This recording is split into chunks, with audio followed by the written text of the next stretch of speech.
Dear students, today we are going to study about the character of Roman historiography. அன்புக்கினிய மாணவர்களே, இன்றைய நாள் நாம் ரோமானியர்களின் வரலாற்று வரைவியலின் தன்மைகளை பற்றி படிக்க இருக்கின்றோம். Livy and Tacitus were two important historians produced by the Roman Empire. Among them, Livy attempted to write a very long history for 770 years in his 142 books.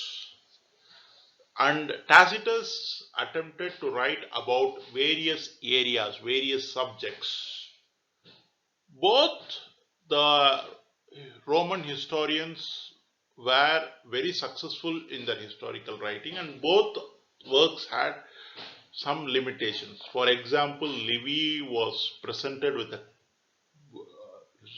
long and a complex material, with too much of sources, and hence he could not cope up with all the sources, and he was very ambitious to write 770 years of history. In those days, it was most probably it was one of the earliest attempts to write a history for a very long time. And as far as Tacitus is concerned, his writings had a small limitation of minimum analysis or a shortage of analysis. So these two historians were the most important historians. Apart from these two historians, the later Roman Empire produced other historians too. But none of them were as equal to Tacitus and Livy. One of them was Trogius Pompeius. He was a contemporary of Livy, and he has written a history of Hellenistic and Oriental world. The word Hellenistic refers to Greek.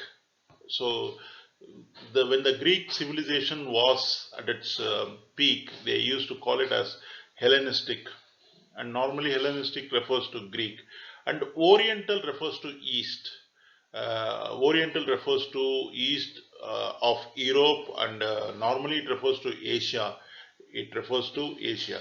So he was the first historian to write an universal history. It was the first attempt to write an universal history, because historians previous to him had written about the Mediterranean region and Europe, but Trogius Pompeius was the first to write about the Oriental world. So it was a very good attempt, but unfortunately what has happened is the work of Trogius Pompeius is not available now. But however, a summary of this work was prepared by Justin, another Roman historian, and it has been found. The work of Justin has been found. So we have with us a copy of with us the copies of Justin's work. Likewise, another Roman historian was Tranquillus Suetonius. He was a contemporary of Tacitus. He resembled the writing of Tacitus, as both seem to have used the same source material. His work, The Lives of Caesars, he describes about the 12 Caesars, the rulers, Justinian rulers, the Justinian rulers. So he has also made use of original documents and names of the monuments erected. But he has failed to arrange his work in proper chronology. So other important Roman historians are Victor and Marcinius. They lived in 4th century AD. So these are the important Roman historians produced by Roman Empire. அன்புக்கினிய மாணவர்களே, Livy மற்றும் டாசிட்டியஸ் ரோமானிய சாம்ராஜ்யத்திலிருந்து வந்த இரண்டு முக்கியமான வரலாற்று ஆசிரியர்கள். அவர்களுக்கு பிறகும் பல ஆசிரியர்கள், பல வரலாற்று ஆசிரியர்கள் இருந்தார்கள். இருப்பினும் யாராலும் அவர்களுக்கு இணையாக எழுத முடியவில்லை. லிவியுடைய சாதனை என்னவென்று சொன்னால், அவர் நீண்ட நெடிய வரலாறை தொகுத்த முதல் வரலாற்று ஆசிரியர் ஆவார். 770 ஆண்டு கால வரலாறை தொகுத்த ஒரு வரலாற்று ஆசிரியராக லிவி இருக்கிறார். முதலாக அந்த காலகட்டங்களில் சில 100 வருடங்களுடைய வரலாறுகள் மட்டுமே அல்லது சில வருடங்களுடைய வரலாறுகள் மட்டுமே தொகுக்கப்பட்ட காலத்தில் 770 வருட வரலாறை தொகுத்தது லிவி. ரோம சாம்ராஜ்யத்துடைய ரோமானிய சாம்ராஜ்யத்துடைய தொடக்கத்தை பற்றி ரோமானியர்கள் ரோம் நகரத்தின் எழுச்சியில் இருந்து ரோமானிய சாம்ராஜ்யத்தின் உருவாக்கம் வரை எழுதியவர் லிவி. 770 ஆண்டுகள் இது. ஆக ஒரு நீண்ட நெடிய வரலாறை தொகுத்த அந்த சாதனைக்குரியவர் லிவி. அதே போல் டாசிட்டஸ் உடைய சாதனை என்னவென்று சொன்னால், அவர் பல்வேறு துறைகளை சம்பந்தமாக பல்வேறு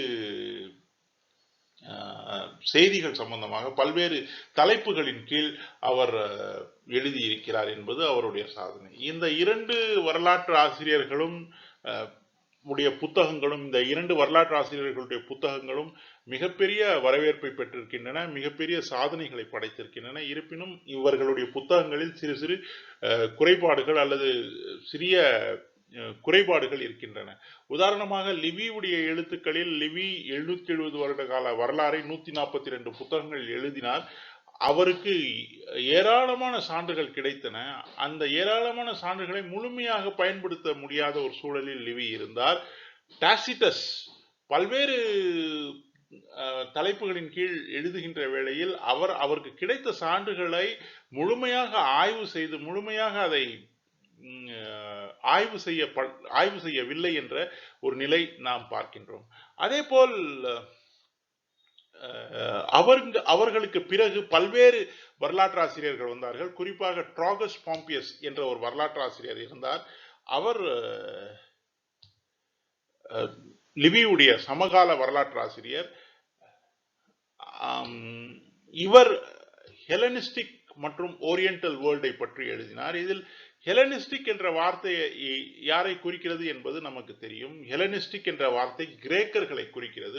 குறிப்பாக கிரேக்கர்களுடைய நாகரிகம் கிறிஸ்துக்கு முன்பு மிக சிறப்பாக இருந்த காலகட்டங்களில் அவர்களை ஹெலனிஸ்டிக் என்று சொல்வார்கள்.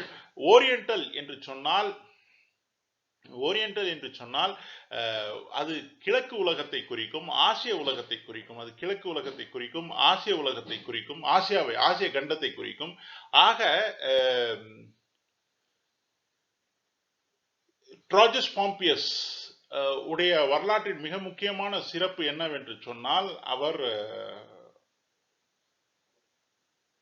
அன்றைய உலகத்தை பற்றி முழுமையான வரலாறை எழுத முயற்சி செய்தார் என்பது அவருடைய சிறப்பு. ஏனென்றால் அவருக்கு முன்பு எழுதியவர்கள் மத்திய தரைக்கடல் பகுதியில் வாழ்ந்த மத்திய தரைக்கடல் பகுதியை மையமாக வைத்து எழுதினார்கள், ஐரோப்பாவை மையமாக வைத்து எழுதினார்கள்.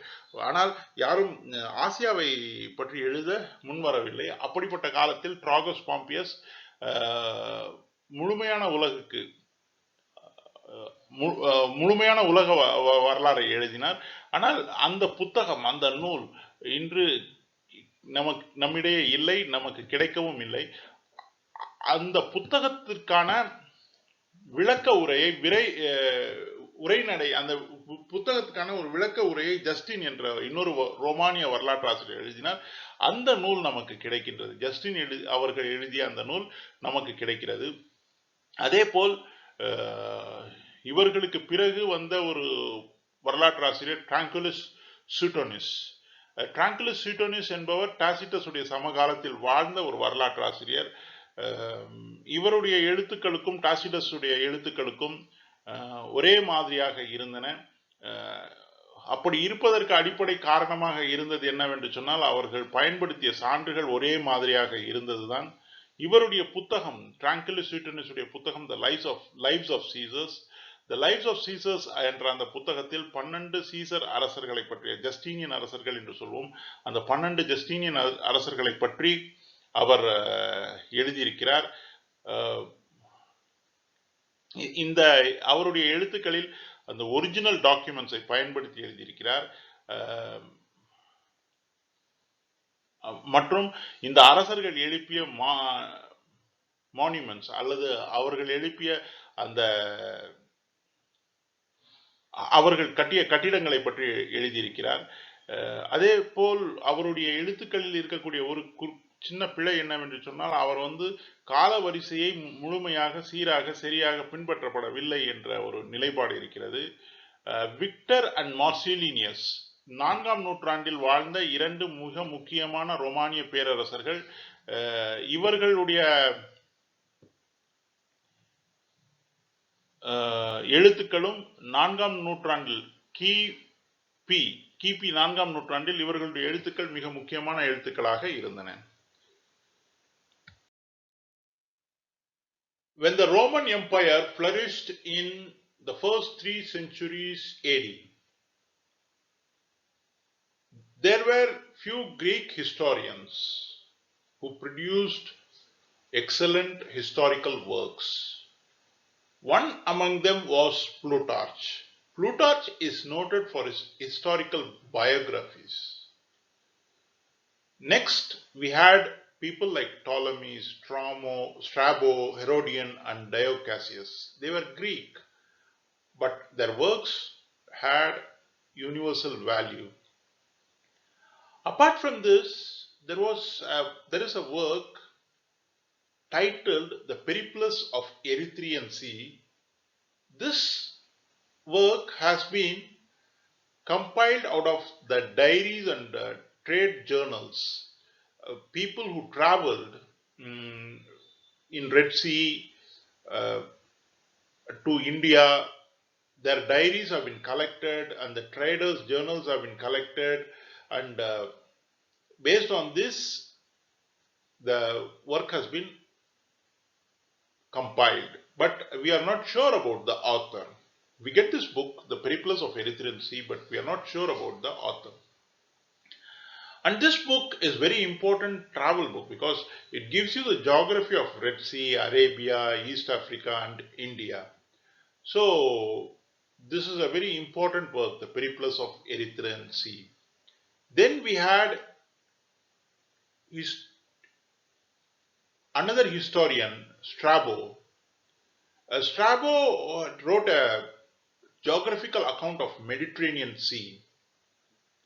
Likewise, Herodian and Diocasius were the last of the Greek writers during the Roman Empire.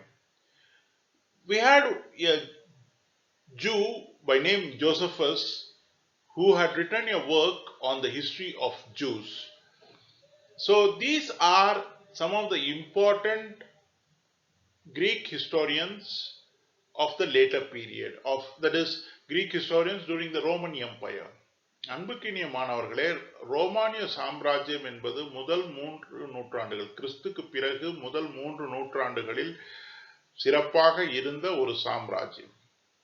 இந்த சாம்ராஜ்யம் சிறப்பாக இருக்கக்கூடிய அந்த வேளையில் சில கிரேக்க வரலாற்றாசிரியர்கள் வரலாறை எழுதியிருக்கிறார்கள். அதில் குறிப்பாக சொல்ல வேண்டும் என்று சொன்னால் புளூட்டார்ச் என்ற கிரேக்க வரலாற்றாசிரியர் மனிதர்களின் வாழ்க்கையை, குறிப்பாக தனி மனித வாழ்க்கைகளை தொகுத்து வழங்கியிருக்கிறார். பல முக்கியமான தனி மனிதர்களுடைய வாழ்க்கை வரலாறை தொகுத்து வழங்கியிருக்கிறார். அல்லது அதை பயோகிராஃபி என்று சொல்வார்கள். பயோகிராஃபி என்று சொன்னால் ஒரு மனிதனுடைய வாழ்க்கை வரலாறை எழுதுவது பயோகிராஃபி. அதுபோல் பல மனிதர்களுடைய வாழ்க்கை வரலாறுகளை அவர் தொகுத்து வழங்கியிருக்கிறார். அதே போல் கிரேக்கர்கள் ரோமானியர்கள் காலத்தில் வரலாறு எழுதிய அந்த நபர்களில் மிக முக்கியமான நபர்கள் டாலமி, ஸ்ட்ராபோ, ஹெரோடியன், டயோகாசியஸ். இவர்கள் கிரேக்கர்கள். ஆனால் ரோமானியர் சாம்ராஜ்யம் உச்சியில் இருந்தபோது, ரோமானிய சாம்ராஜ்யம் தன்னுடைய உச்சி நிலையில் இருந்தபோது இவர்கள் வரலாற்று நூல்களை தொகுத்தார்கள். ஒரு மிக முக்கியமான நூல் ஒன்று உண்டு, த பெரிப்ளஸ் ஆஃப் எரித்ரியன் சி என்ற நூல். இந்த நூலை யார் எழுதினார்கள் என்பது இதுவரை தெரியாது. ஆனால் இந்த நூல் பயணிகள், அதாவது மத்திய தரைக்கடல் பகுதியில் இருந்து செங்கடல் வழியாக அரேபியா, கிழக்கு ஆப்பிரிக்கா மற்றும் இந்தியாவுக்கு வந்த பயணிகளின் மூலமாக பயணிகளுடைய குறிப்புகளை எல்லாம் தொகுத்து இந்த புத்தகம் எழுதப்பட்டிருக்கு. இந்த புத்தகம் நமக்கு பழங்காலத்தில் பயணம், பழங்காலத்தில் வெவ்வேறு பகுதிகளை பற்றிய புவியியல் அமைப்பு போன்ற விஷயங்களை பற்றி நமக்கு சொல்லுகிறது. குறிப்பாக செங்கடல், அரேபிய பகுதி, கிழக்கு ஆப்பிரிக்கா மற்றும் இந்திய பகுதிகளின் புவியியலை நமக்கு குறிக்கின்றது. ஸ்ட்ராபோ ஒரு கிரேக்க வரலாற்று ஆசிரியர். அவர் மத்திய தரைக்கடல் பகுதியை பற்றி ஒரு நல்ல புவியியல் குறிப்பை எழுதியிருக்கிறார். அதே போல் ஹெரோடியன் அண்ட் டியோகாசியஸ் இவர்கள் ரோமானிய சாம்ராஜ்யத்தின் இறுதி நிலையில் இருந்த கிரேக்க எழுத்தாளர்கள். அதே போல் இந்த காலகட்டத்தில் ரோமானியர்களுடைய சாம்ராஜ்யம் இருக்கக்கூடிய காலகட்டத்தில் ஒரு யூதர், அவருடைய பேர் ஜோசப், அவர் யூதர்களுடைய வரலாறை தொகுத்து வழங்கியிருக்கிறார். There was a decline in the quality and quantity of historical writing in the 2nd century AD, and again it got momentum in the 4th century AD. Actually, this decline in historical writing was due to a fall in cultural standards. And the fall in cultural standards reflected in historical writing. And most important, another factor which contributed to the decline in historical writing was the writers from their part started taking side in politics. So when they started taking side in politics, they used a language of praise, a language of appreciation, instead of a language of criticism. Instead of questioning things, they started to write in a way where everything was appreciated. And from the side of the government or from the side of the empire, there were restrictions on criticism. So people who were chauvinist, people who were on the side of the empire, they were writing and the others were restricted. Hence, there was a fall in the quality and quantity of historical writing. Moreover, from 2nd century AD to 4th century AD, it was a period of peace and there were no big political developments. And because of this also, as there was an existence of peace and very minute political developments were there, again historical writing was at its low. And most important was the rhetorical method was used instead of critical approach. Where rhetorical, when we say rhetorical, it means a language of favor, a language of appreciation, a language of glorification, and instead of critical approach is where you question things. So historical writing will flourish only when there is critical approach, only when people like to question things, people like to know things, people like to develop their knowledge. Only then historical writing will develop. If there is language of appreciation takes up or language of glorification takes up, then after a particular point of time, people will not be able to tolerate it, or people will not be able to cope up with it, and hence obviously historical writing will get a background, will have to take a background. Likewise, intellectual activity also was diverted to spiritual side. Because of growth of Christianity, what happened was intellectual activity was restricted and people became more religious. So hence, as a result of it, there was a restriction on historical writing. அன்புக்கினிய மாணவர்களே, 2ஆம் நூற்றாண்டு, அதாவது கிபி கிறிஸ்துக்கு பிறகு 2ஆம் நூற்றாண்டில் இருந்து 4ஆம் நூற்றாண்டு வரை வரலாற்று வரைவியலில் மிக ஒரு தாழ்வு நிலை நிலவியது. புத்தகங்கள் படைக்கப்பட்ட இலக்கியங்களும், அதாவது வரலாற்று இலக்கியங்களும் குறைவாகவும் அதுவும் தரமற்றதாகவும் இருந்தது. இப்படி இருப்பதற்கு அடிப்படை காரணம் அந்த காலகட்டத்தில் ஒரு கலாச்சார தாழ்வு நிலை நிலவியது ஒரு காரணமாக இருக்கும். அப்படி கலாச்சார தாழ்வு நிலை நிலவியதற்கு அடிப்படை காரணமாக இருந்தது என்னவென்று சொன்னால், வரலாற்று ஆசிரியர்கள் தங்களுடைய வரலாற்று எழுத்துக்களில் அதிகமாக புகழ்ச்சியை பயன்படுத்தினார்கள். ஆட்சியாளர்களை புகழ்வது மட்டுமே அவர்களுடைய நோக்கமாக வைத்து எழுதினார்கள். அப்படி ஆட்சியாளர்களை புகழ்வது மட்டுமே நோக்கமாக வைத்து எழுதுகின்ற வேளையில் கண்டிப்பாக வரலாறு பின்னோக்கி செல்ல வேண்டியதாக வரும். எந்த இடத்தில் புகழ்ச்சி மொழி வந்து விடுகிறதோ அந்த இடத்தில் கேள்வி கேட்கக்கூடிய நிலை இருக்காது. வரலாறு என்பது எப்பொழுது கேள்வி கேட்கக்கூடிய நிலை இருக்கிறதோ அப்பொழுதுதான் வளரும். எங்கே ஒரு இடத்தில் கேள்வி கேட்கக்கூடிய நிலை இருக்கிறதோ அங்கே அறிவு வளர்ச்சிக்கான வாய்ப்புகள் இருக்கும். அப்படி அறிவு வளர்ச்சிக்கான வாய்ப்புகள் இருக்கக்கூடிய வேளையில் மட்டும்தான் வரலாறு வளரும். ஆனால் 2ஆம் நூற்றாண்டிலிருந்து 4ஆம் நூற்றாண்டு வரை மக்கள் எழுதியவர்கள் அரசர்களை புகழ்ந்தும் அரசர்களை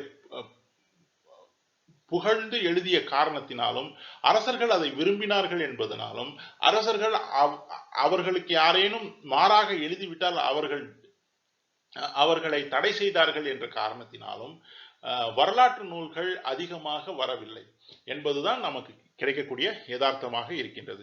அதே போல் அந்த காலகட்டத்தில் அமைதி நிலவியது. அமைதி நிலவிய காரணத்தினால் பெரும் அரசியல் மாற்றங்கள் அரசியல் நிகழ்வுகள் நிகழவில்லை என்பது உண்மை. அப்படி அரசியல் மாற்றங்களும் அரசியல் நிகழ்வுகளும் நிகழவில்லை என்ற காரணத்தினால் அதிகமான புத்தகங்கள் எழுதப்படவில்லை. இதனால் கூட வரலாற்று புத்தகங்கள் புதிதாக படைக்கப்படவில்லை என்று சொல்லலாம். அதே போல் அந்த காலகட்டத்தில் சமயம் வளர்ந்த காரணத்தினால், கிறிஸ்துவ சமயம் மிகவும் பெரிய அளவில் வளர்ந்த காரணத்தினால் அறிவு சார்ந்த உலகம் சற்று பின்னோக்கி தள்ளப்பட்டிருந்தது. அதிகமாக மக்கள் சமயத்தில் கவனம் செலுத்தினார்கள். அதிகமாக மக்கள் கவனம் சமயத்தின் பக்கம் திருப்பிய காரணத்தினால் அறிவார்ந்த எழுத்துக்கள் அறிவார்ந்த எழுத்துப்பூர்வமான விஷயங்கள் சற்று பின்னோக்கி இருந்தது. ஆக இதுவும் ஒரு காரணமாக அமைந்தது வரலாற்று நூல்கள் குறைவாக படைக்கப்பட்டதற்கு. Roman historiography had the characteristics of Greek historical writing. Roman historiography had got its inspiration from Greek historical writing. Hence, the characteristics of Roman historiography and Greek historical writing were similar.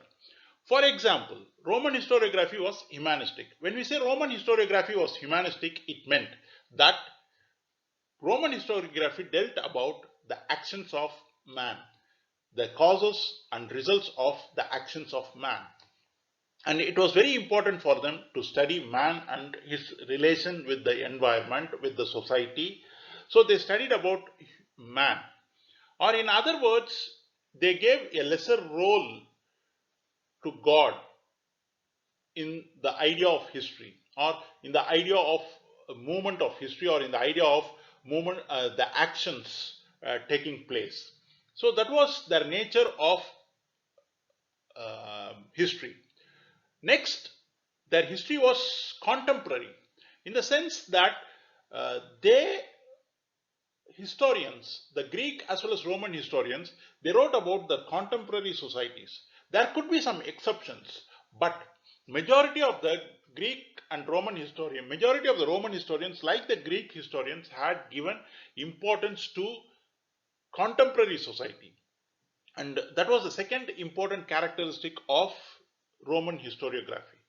The third important characteristic of Roman historiography was particularism. What do we mean by particularism? Particularism is they were concerned with their own societies. See, for example, Roman historians wrote only about Rome, like the Greek historians. The Greek historians wrote only about Greece. So they were very particular about what they write, and they were particular that they write about their own societies. And next we come into substantialism. What is substantialism? See, the nature of phenomena can be divided into two categories, one changing and another one unchanging.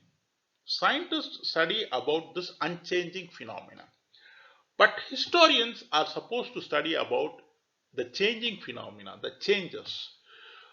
But very good historians actually study about the changing phenomena to relate it with the unchanging phenomena.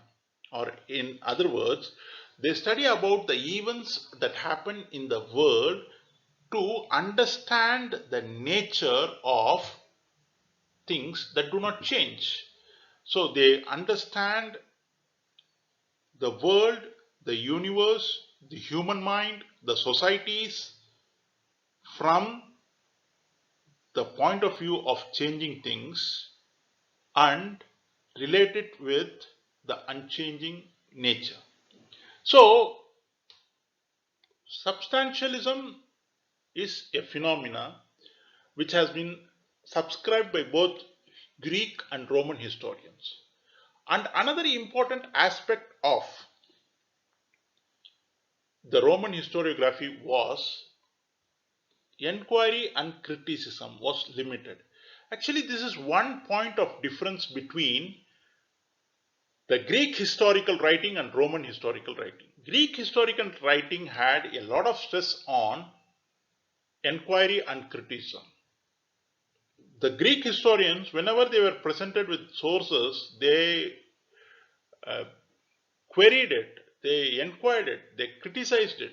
They wanted to know the truth about the sources, and hence they involved themselves into a critical inquiry. But the Romans did not subscribe to too much of inquiry and criticism in their historical writing. So this was a point of change between Roman and Greek historical writing. So அன்புக்கினிய மாணவர்களே, நாம் ரோமானியர்களுடைய வரலாற்று வரைவியலின் தன்மைகளை பற்றி புரிந்து கொள்ள முயற்சி செய்கின்றோம். அப்படி ரோமானியர்களுடைய வரலாற்று வரைவியலின் தன்மைகளை புரிந்து கொள்ள முயற்சி செய்கின்ற வேளையில் நமக்கு கிடைக்கக்கூடிய ஒரு அடிப்படை தன்மை என்னவென்று சொன்னால், ரோமானியர்களுடைய வரலாற்று வரைவியலும் கிரேக்கர்களுடைய வரலாற்று வரைவியலும் ஒத்துப்போயிருந்தன. அடிப்படையில் ரோமானியர்களுடைய வரலாற்று வரைவியல் கிரேக்கர்களுடைய வரலாற்று வரைவியலிலிருந்து தனது ஊன்றுகோலை பெற்றிருந்ததால், கிரேக்கர்களின் வரலாற்று வரைவியலை சார்ந்திருந்ததால் இந்த தன்மைகளிலும் அடிப்படையில் ஒற்றுமைகள் நிலவுகின்றன. உதாரணமாக நாம் சொல்ல வேண்டும் என்று சொன்னால், ரோமானியர்களுடைய வரலாறு கிரேக்கர்களுடைய வரலாறை போல் மனிதத்தை பற்றி படித்தது அல்லது மனிதத்தை பற்றி படித்தது என்று சொல்லுகின்ற வேளையில் இந்த இரண்டு வரலாறுகளும் மனிதர்களை பற்றியது, மனிதர்களுடைய செயல்பாடுகளை பற்றியது, மனிதர்களுடைய செயல்பாடுகளுக்கான காரணங்களும் அதற்கான விளைவுகளை பற்றியும் படித்தது, மனிதர்களுடைய செயல்பாடுகள் அதன் நன்மை தீமைகளை பற்றி படித்தது. ஆக இந்த வரலாற்றில் மனிதன் சார்ந்திருக்கக்கூடிய சமூகம், ஒரு சமூகம் மற்ற சமூகங்களோடு வைத்திருந்த உறவு, அந்த அடிப்படைகளிலே இந்த வரலாறுகள் படைக்கப்பட்டன. அப்படி என்று சொன்னால் அவர்கள் மனிதர்களை தாண்டி கடவுளுக்கு ஒரு குறைந்த இடத்தையே, அதாவது உலக நிகழ்வுகளில் கடவுளின் நிலை என்ற கேள்வியை அவர்கள் தொட்டு பார்க்கவில்லை. அல்லது மனிதர்களை பற்றி மட்டுமே பேசினார்கள். மனிதர்களுக்கு அப்பாற்பட்டு கடவுளை பற்றி அவர்கள் பேசவில்லை. வரலாற்றில் அந்த விடயத்தை அவர்கள் கொண்டு வரவும் இல்லை. ஆக அவர்களுடைய வரலாறு என்பது மனிதத்தை பற்றி மட்டுமே இருந்தது. அடுத்ததாக கான்டெம்பரரி ரைட்டிங் என்று சொல்லுகின்ற வேளையில் ரோமானியர்களுடைய வரலாறு கிரேக்கர்களுடைய வரலாறு போல் சமீபகால வரலாறாக இருந்தது. ஒரு வரலாற்று ஆசிரியர் அவர் எந்த காலகட்டத்தில் வாழ்ந்தாரோ அந்த காலகட்டத்தை பற்றி மட்டுமே எழுதினார். பெரும்பாலும் அப்படித்தான் எழுதினார்கள். உதாரணமாக நாம் சொல்ல வேண்டும் என்று சொன்னால், டாசிட்டஸ் அவருடைய சொந்த மாமனாருடைய வரலாறை லைஃப் ஆஃப் அக்ரிகோலா என்ற அந்த தலைப்பில் எழுதினார். அதே போல் இன்னும் நாம் பட்டியலிடக்கூடிய பல வரலாற்று ஆசிரியர்கள், பல கிரேக்க வரலாற்று ஆசிரியர்கள், பல ரோமானிய வரலாற்று ஆசிரியர்கள் சமீபகால வரலாறுகளை தான் எழுதினார்கள். ஒரு சிலர் இதில் விதிவிலக்காக இருக்கக்கூடும். அவர்களும் கூட நீண்ட நெடிய வரலாறுகளை எல்லாம் எழுதிவிடவில்லை. சமீபகால வரலாறு அல்லது அந்த சமீபகால வரலாறுக்கு கொஞ்சம் கூடுதலாக எழுதியிருப்பார்களே தவிர ஒரு நீண்ட நெடிய வரலாற்று புத்தகங்களை எழுதிய வழக்கு இல்லை. ஆக அவர்களுடைய வரலாறு என்பது சமீப கால வரலாறாக இருந்தது. இது இருவருக்கும் ஒரே தன்மை இருந்தது. கிரேக்கர்களும் அப்படிதான், ரோமானியர்களும் அப்படிதான். அதே போல் அவர்கள் எழுதிய வரலாற்றில் அவர்கள் அவர்கள் தங்களை குறித்தே எழுதினார்கள். உதாரணமாக கிரேக்கர்கள் அவர்கள் வரலாறு எழுதுகின்ற போது கிரேக்கர்களின் வரலாறுகளை பற்றி மட்டும்தான் எழுதினார்கள். ரோமானியர்கள் வரலாறை எழுதுகின்ற போது ரோமானியர்களின் வரலாறை பற்றி மட்டும்தான் எழுதினார்கள். அவர்கள் மற்ற மக்களை பற்றி படிக்கவில்லை. ஆக இது ஒரு அடிப்படை தன்மை. அதே போல் சப்ஸ்டான்சியலிசம் என்று ஒரு சொல் உண்டு. சப்ஸ்டான்சியலிசம் என்பது என்னவென்று சொன்னால், அடிப்படையில் வரலாறு என்பது, அதாவது இயற்கை என்பது இரு விடயங்களால் ஆகின்றது. ஒரு விடயம் மாறுதலுக்கு உட்படக்கூடியது, இன்னொரு விடயம் மாற்ற முடியாதது.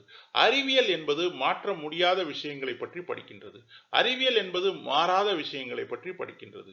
ஆனால் வரலாறு என்பது மாறுகின்ற விஷயங்களை பற்றி படிக்கின்றது. அன்றாட நடவடிக்கைகள், அரசியல் நடவடிக்கைகள் மாறிக்கொண்டே இருக்கின்றன. சமூகம் மாறிக்கொண்டே இருக்கிறது. பொருளாதாரம் மாறிக்கொண்டே இருக்கிறது.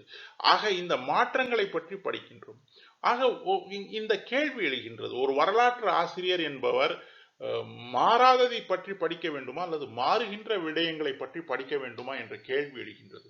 அந்த கேள்விக்கான தெளிவான விடை கிரேக்கர்களும் ரோமானியர்களும் என்ன சொன்னார்கள் என்று சொன்னால், மாறுகின்ற விஷயங்களை பற்றி படித்து அதன் மூலமாக மாறாத விஷயங்களின் தன்மையை பற்றி நாம் புரிந்து கொள்ள வேண்டும். ஆக இந்த உலகம், இந்த இயற்கை, இந்த உலகம், இந்த இயற்கை, இவை மாறாத தன்மைகளுடையது. குறிப்பாக சமூகங்கள் கூட, மனித சமூகம் கூட, மனிதன் கூட அடிப்படையில் மாறாத தன்மை பெற்ற பல பண்புகள் மனிதனுக்கு உண்டு. ஆக மாறுகின்ற விஷயங்களை கொண்டு நாம் இந்த உலகத்தை, இந்த இயற்கையை, இந்த மனித குலத்தை புரிந்து கொள்ள முயற்சி செய்கின்றோம். ஆக வரலாறு என்பது இருவருடைய வரலாறும், கிரேக்கர்களுடைய வரலாறும் சரி, ரோமானியர்களுடைய வரலாறும் சரி, அறிவியலை போல் மாறாத விஷயங்களை புரிந்து கொள்வதற்காக பயன்பட்டன. ஆனால் மாறுகின்ற விஷயங்களை வைத்து, நடந்த நடவடிக்கைகளை வைத்து, நடந்த விஷயங்களை வைத்து அடிப்படை தன்மைகளை, அடிப்படை இயல்புகளை பரிசீலித்தன. அதே போல் ஒரே ஒரு இடத்தில் மட்டும் ரோமானியர்களுடைய வரலாறும் கிரேக்கர்களுடைய வரலாறும் மாறுபட்டிருந்தது. அது எந்த இடம் என்று சொன்னால், கிரேக்கர்களுடைய வரலாற்றில் ஆய்வுத்தன்மையும், சான்றுகளை சரிபார்க்கக்கூடிய தன்மையும், சான்றுகளை கேள்வி கேட்கக்கூடிய தன்மையும் அதிகமாக இருந்தன. கிரேக்க வரலாற்று அறிஞர்களிடம் சான்றுகள் வழங்கப்பட்ட போது அவர்கள் அதை கேள்வி கேட்டார்கள். அதன் உண்மைத்தன்மையை உறுதிப்படுத்துவதற்கு பல்வேறு முறைகளில் பயன்படுத்தினார்கள். ஆனால்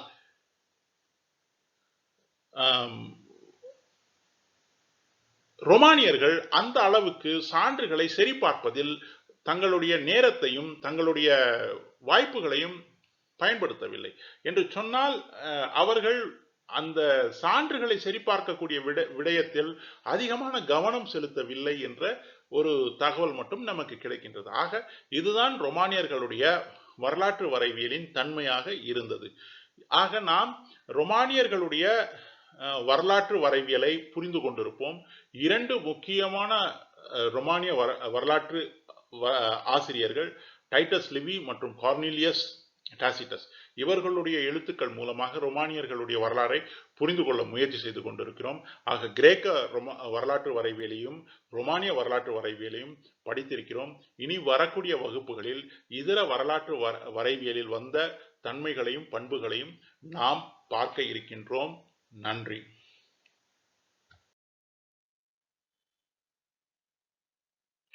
மூத்த பேராசிரியர் திரு கே ராஜேன் அவர்களுடைய history in theory and method என்கின்ற புத்தகத்தின் அடிப்படையிலேயே இந்த காணொளி தயாரிக்கப்பட்டிருக்கிறது.